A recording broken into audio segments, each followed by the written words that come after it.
Welcome to the Explainer. Today we're diving deep into the official Microsoft Learn Study Guide for exam GH-600, Developing in Agentic AI Systems. But honestly, I want you to look at this a little differently. We aren't just going to treat this like some standard, dry certification review.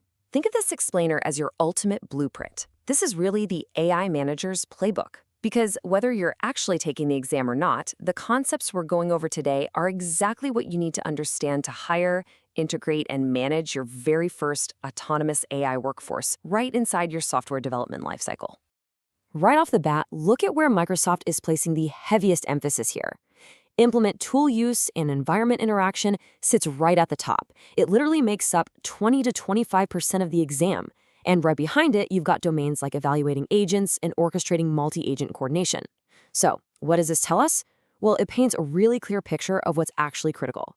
The real challenge isn't just getting an AI to write a quick snippet of code. No, the real stakes are in how you equip these agents with tools, how they navigate your environments, and how you supervise them when you've got a bunch of agents working together.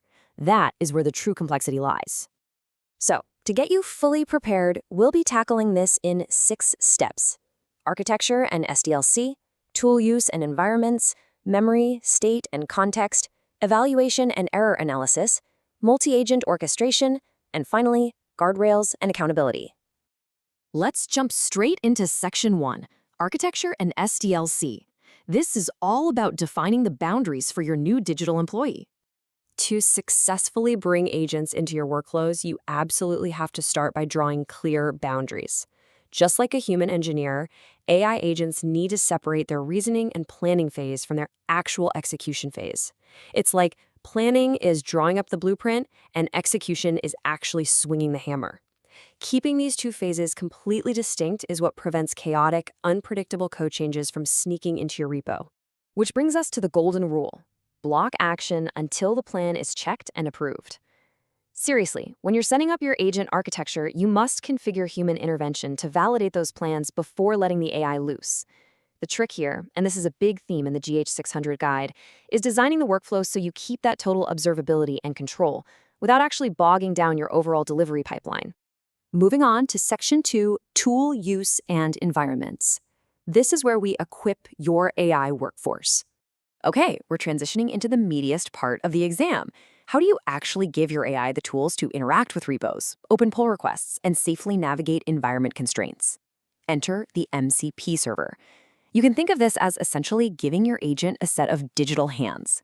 It's a tool added to an AI agent which you configure through registries and allow lists, and it can run locally or as a GitHub remote.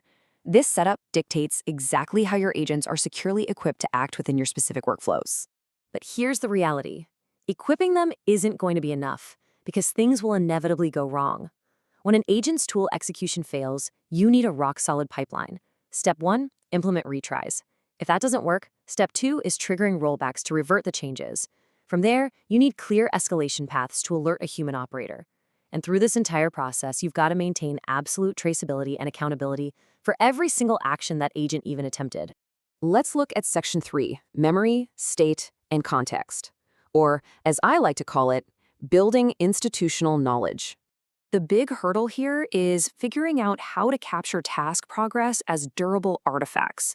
You want the agent to be able to pause and resume work without completely losing its train of thought, right? As a manager, you have 2 main levers. Short-term memory scopes the agent's context strictly to task-relevant info, so it doesn't get distracted. Long-term memory, though, requires you to set active rules for expiration, pruning, and resetting. Balancing these two ensures the agent stays hyper-focused on the immediate task while strategically managing what it actually holds on to over time. Now, sharing an agent's state across different tools is incredibly powerful, but it comes with a massive, massive risk: context drift. If an agent is chugging along and gets fed stale data or overlapping instructions, it's either going to hallucinate or just outright fail. So you have to actively configure your state management to prevent conflicting context, correcting that drift before it completely derails the project.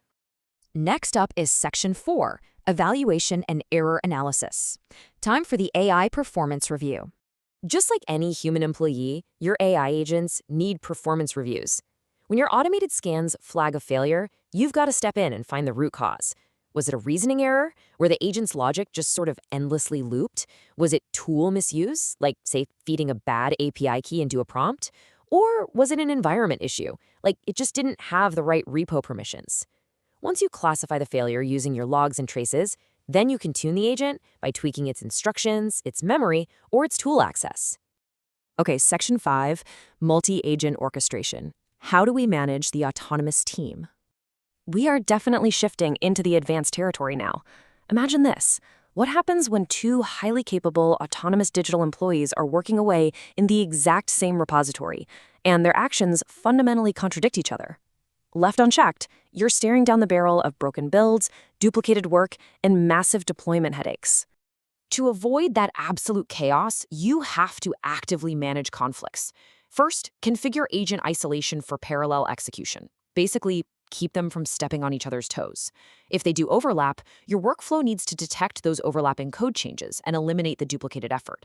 You've got to reconcile those contradictory outputs. And look, when all else fails, you must be ready to implement multi-agent recovery patterns, using rollbacks and human-in-the-loop interventions, all without bringing your active workflows to a grinding halt.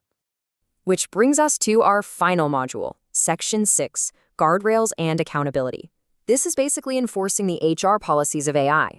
This part is all about classifying your operational, security, and compliance risks by defining strict autonomy levels.